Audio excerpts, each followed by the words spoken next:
Lesson 8.4, linear versus exponential equations. We're going to compare these two. Our objective is to determine if a function is linear or exponential, and then write the equation of that function. First off, let's review linear and exponential functions. So, an exponential function, we know from what we've been learning so far this unit, it's y equals a times b to the x power. A is our y-intercept, meaning our starting place or our starting point. B is our scale factor, what we are growing or decaying by. Remember, that scale factor also is a multiple because we are multiplying. Oop, that's too thick.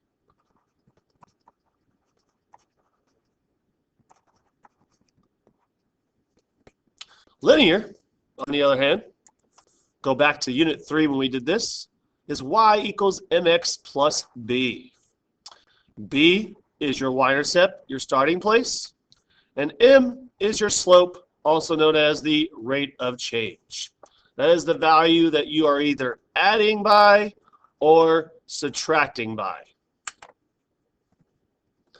Let's look at one example first. So here we have exponential versus linear. Who changes faster? Either gets bigger or smaller faster. Well, over on the left, we have y equals 2 to the x power. This definitely has the exponent being the variable, so this is exponential. So let's go ahead and evaluate a table of values for it. Let's start at 0. So what is 2 to the 0 power? It is 1. What is 2 to the 1 power? It is 2. What is 2 to the second power? It is 4.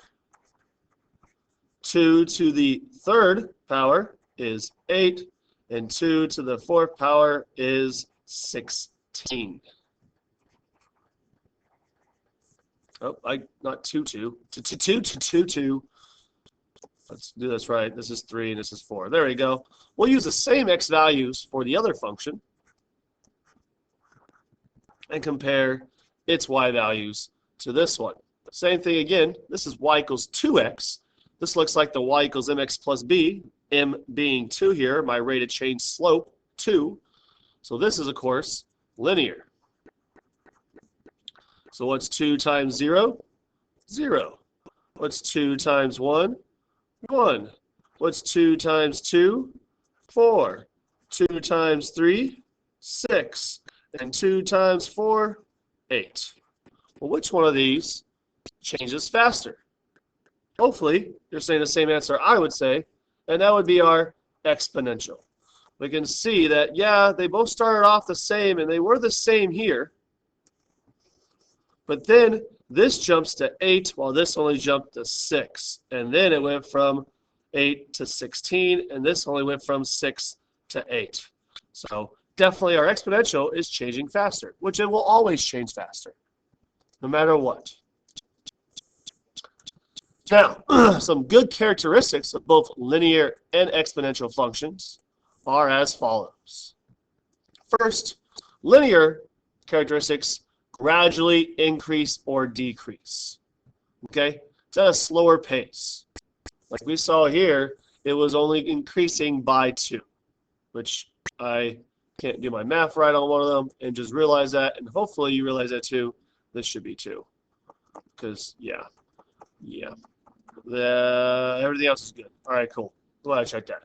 So, really, we're just adding 2 here on this one. So it's a gradual increase or decrease. Exponential will rapidly increase and decrease. Maybe not at first, but then it will then continue, and after a little while, will jump up faster and faster. And I mean, we can go on to the next one. It'll be 32, then 64, then 128. It's going to get big really, really quick. So we call that a rapid increase or decrease. Now, for linear again, they will always change by the same amount. And for linear, it's always either adding or subtracting. Exponential is always going to change by the same factor, meaning we're going to always multiply or divide by a value. And we can see that in our example. So for exponential, we were multiplying by 2. 2 times 4 is, or 2 times 2 is 4, there we go. 4 times 2 is 8, 8 times 2 is 16, and so forth and so on. We're multiplying by 2 each time. So we're multiplying exponential. Linear, we were just adding 2 each and every time. So since we are adding, we are linear. The next key characteristics are that for linear, they form a line when graphed, a straight line, in fact. Exponential forms a nice curve when graphed, which we've seen so far graphing these guys. Linear, no exponential in the equation, nothing. Exponential, the exponent is the variable. It's the variable x. And again, we have our two different forms and how they look regarding that last characteristic. So again, today we're looking at whether a table of values or a function that we're given is linear or exponential, and then find the equation of it. So here we go for our first example. It was to determine if the table or graph is a linear or exponential function, and then justify your answer. So I'll show you how we're going to actually prove our answer, which is the justify part here. So first off, we got this table of values. If it doesn't have an x and y on it, put the x and y. X always comes before y because that's how it comes in our, of course, alphabet. So we're looking at, well, what's the y's increasing by in order to get to the next value. So let's just go and think linearly first. So linear, we know we're going to either add or subtract. So let's see. Well, 2 to 4. I would add 2 because 2 plus 2 is 4. Well, then what's 4 plus 2? Not 8. It's 6. So that right there indicates definitely it's not linear. That's not going to work. So now let's look at exponential. Means we're going to multiply by something. So let's see. 2 to 4, 4 to 8, 8 to 16, 16 to 32. If you can't figure out what it was multiplying by, you can find that common ratio that we found yesterday, where we take the second term and divide it by its previous term. What's 4 divided by 2? 2. And then we're going to double check that. What's 8 divided by 4? It's also 2. What's 16 divided by 8? 3 times always a charm. And it's also 2. So we have a common ratio. And since it's a common ratio or a common scale factor, then we now know that this function is exponential. And because you're multiplying by 2. I can't spell multiplying right now. Sorry, it's a Friday Eve. Multiply by 2. All right, let's look at another one. Again, this one doesn't have our x and y, so let's put that there. Again, we know x comes before y because that's our alphabet. And then let's see, again, if it's linear. So let's see if we're adding or subtracting. Well, from 50 to 25, I'm going down, which means I got to subtract. Well, what's the difference between 50 and 25? Well, we can do a little scratch work here. I believe that is 25. So let's see if we are subtracting 25 each time. So 50 minus 25 is 25. That's true. But what's 25 minus 25? Not 12.5. I think it would be 0, which means this is not going to be linear, because we are not adding or subtracting. So then we got to see if it's exponential.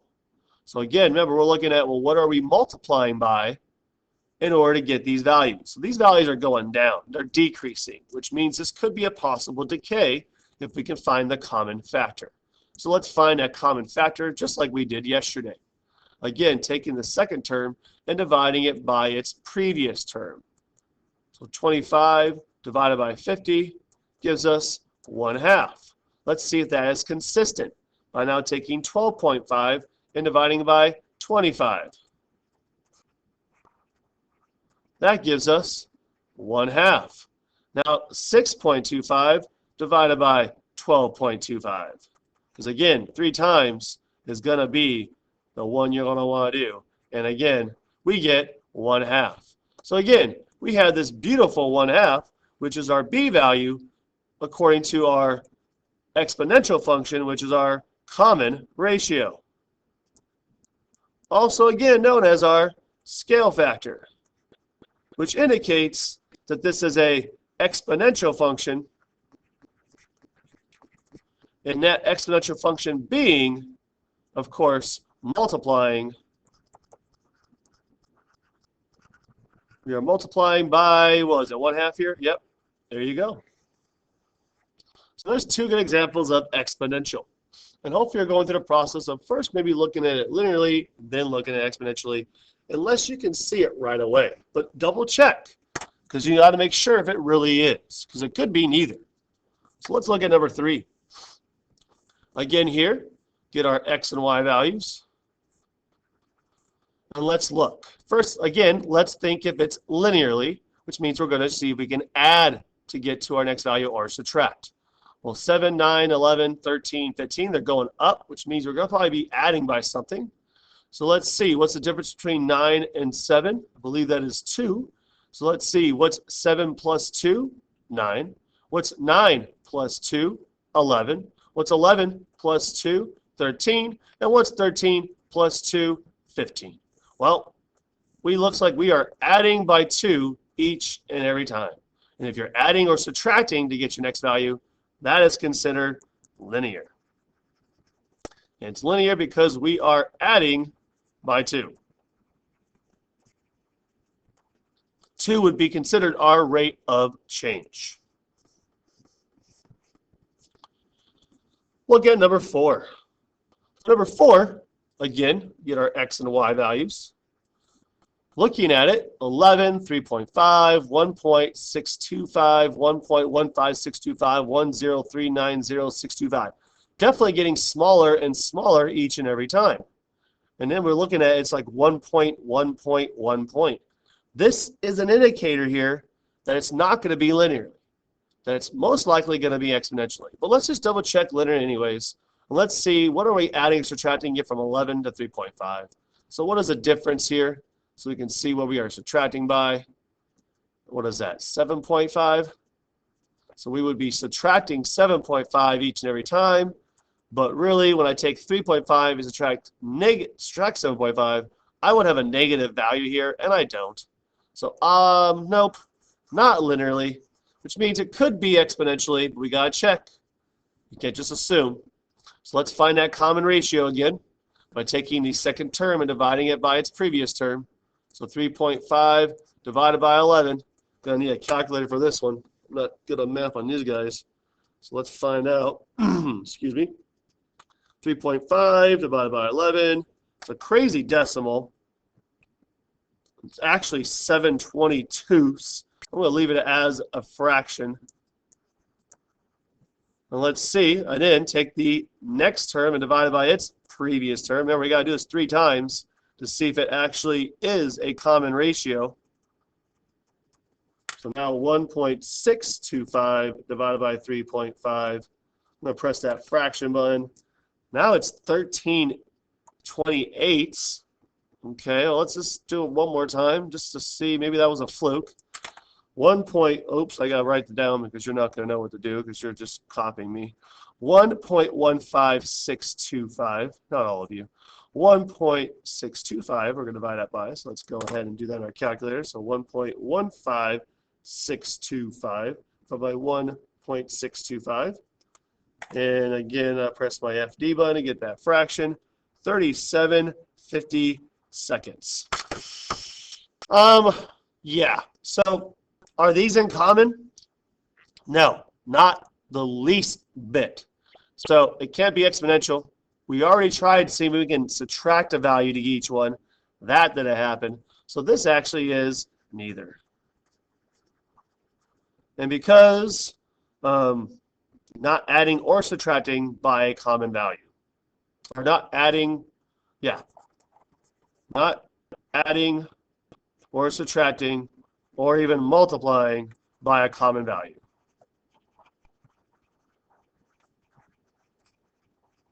That'll be a good explanation why. All right, our last one is very unique. And this one is basically we're going to be looking at this table of values.